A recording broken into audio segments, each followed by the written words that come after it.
YouTube. So we're gonna be looking at the Chase Sapphire Reserve for Business. This card just dropped like a couple of weeks ago. It was actually announced 2 weeks ago and just released. So we're gonna be looking at this. This card looks crazy. Definitely not gonna be a card that most people are gonna be able to get. It's really not going to make sense for most people. This is one of the craziest kind of cards I've seen out of the main banks, Chase, Amex, Bank of America, Wells Fargo. You do see cards like this, especially business cards that, have a high spend threshold and have like a lot of yield based on that spend that you put on the card, but not from the Chases, the Amexes. You'll see some like 6K, spend 6K on an Amex card, spend maybe 10K on a card, but this is next level. I've never really seen something like this from one of the main banks. So this is the Sapphire Reserve for Business. So if you don't know, they have the Chase Sapphire Reserve and Preferred already from Chase, and now they have the Sapphire Reserve for Business.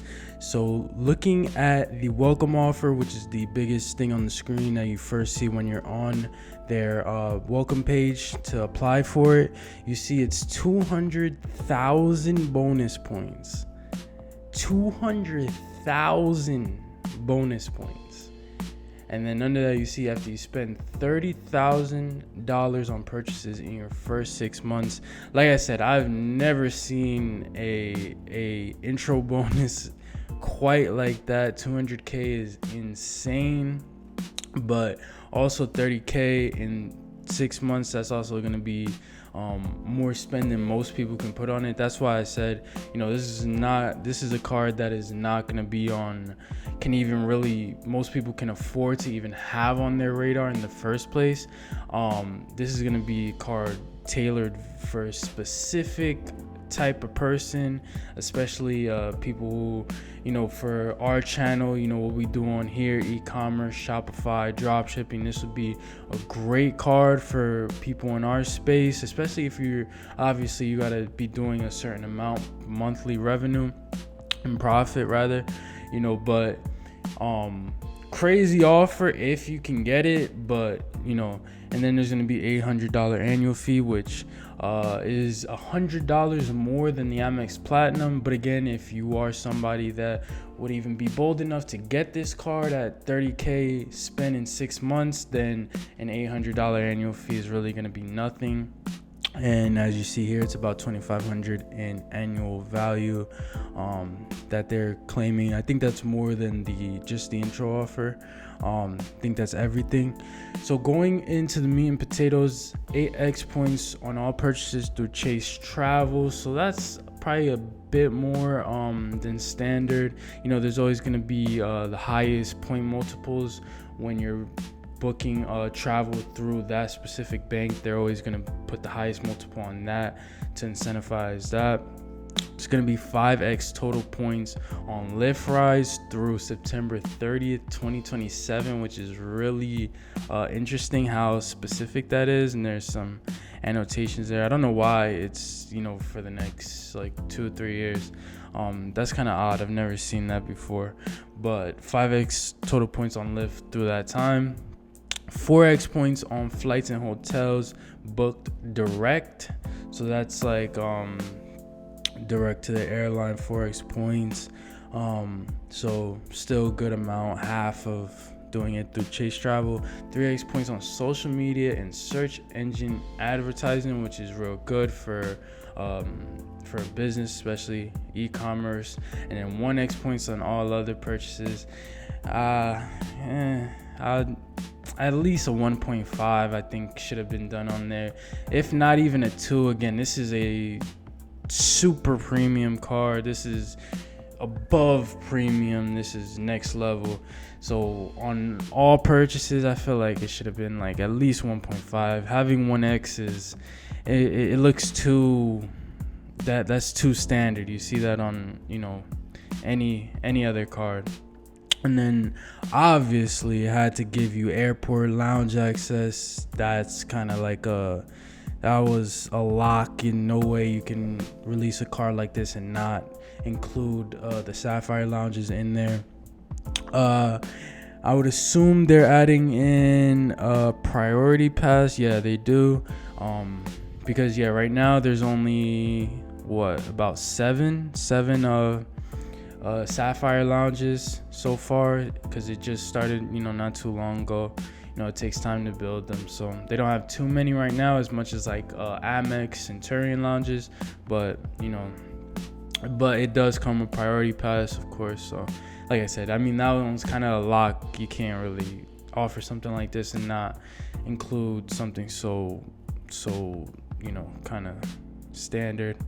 And then there's, for the credits, we have a $300 annual travel credit. So that is, I would say that's pretty good. Like the Capital One Venture X also has a $300 annual travel credit, and again, it's like hundreds, maybe close to $500 cheaper. So again, my thing is, like, I think for a card this premium, so exaggeratedly premium, some of these numbers, to me, I think even if it was like $350, $400 annual travel credit, I think would be more appropriate, because again, everything about this card is so grand. It's 200,000 points. It's after 30K in spend. All of it is so premium. I feel like some of this stuff, like, it just looks crazy having the same travel credit annually as the Capital One Venture X. So, but both of those credits are great, just like it was on the Capital One card. So, and then there's $500 credit for stays with the edit. So this is their collection of hotels. So that one's pretty good. Like I said, okay, so this is $250 in statement credits each half of the year, which again, so that's better. That's something that's higher than the average that you'll see. I know it's higher than the on Amex Platinum. I think Amex Platinum's like $200 a year, something like that, for like Hilton. Oh no, $200 for the hotel collection, and then they have the separate one for Hilton. But I think even so, that this one is more. They got the priority pass again, and then global entry, TSA pre-check, very standard. Again, that's something that if it wasn't on here, it'd look absolutely crazy. That one had to be there. And then there's more credits. So again, this is kind of more on the par of an Amex Platinum. This is kind of a competitor for it, even though I believe this is just a business card. Correct me if I'm wrong. I don't want to be wrong on that, but I'm pretty sure this one is just for business. It is the reserve. There already is a regular reserve, but this one seems kind of like a competitor to the Amex Platinum. You see obviously the credits and the they call it like a coupon book with the Platinum. There's a lot of credits on here, and it's $100 more than the Platinum. But that does make sense, because this one is tailored towards business, which is always going to be more expensive. But $100 gift card, giftcard.coms. We got $200 Google Workspace credit, $400 ZipRecruiter credit, $120 Lyft credit, $420 DoorDash credit, and obviously all of these are going to be broken up throughout the year. It's not going to be all at one time. But yeah, so even more benefits.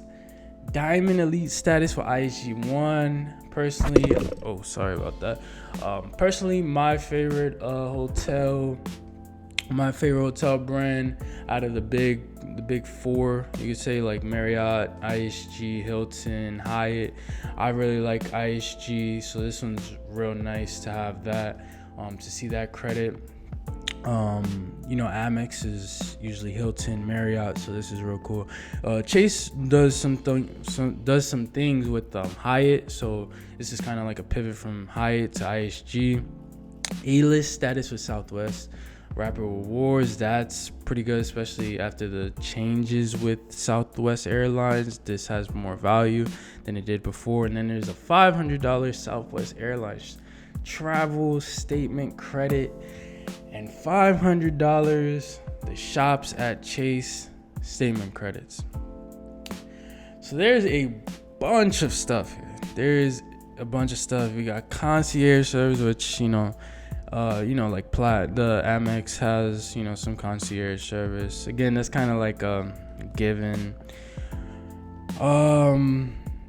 And there it is. That is the meat and potatoes of it. There is a bunch of credits and coupons or whatever you want to call them. Like, I mean, again, status with Southwest, status with IHG, $500 credit here, $500 credit here. I would love to get the full number on the amount of credits. I guess it's 2,500, which is why they put it up here. But this is insane. This is a bunch of stuff.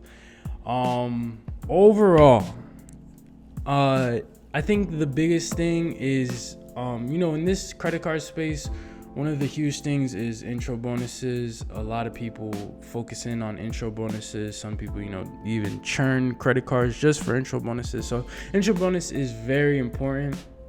$30K in 6 months is going to eliminate the vast majority of consumers. If you're just looking at the intro bonus, some people might get the card and not care about the intro bonus and just do the credits. That's kind of crazy, but that's gonna eliminate a lot of the population in the first place. It'd be interesting if they had like maybe 2 separate intro bonuses, and maybe to be able to bring in a different population if they had like an alternative intro bonus. I don't know.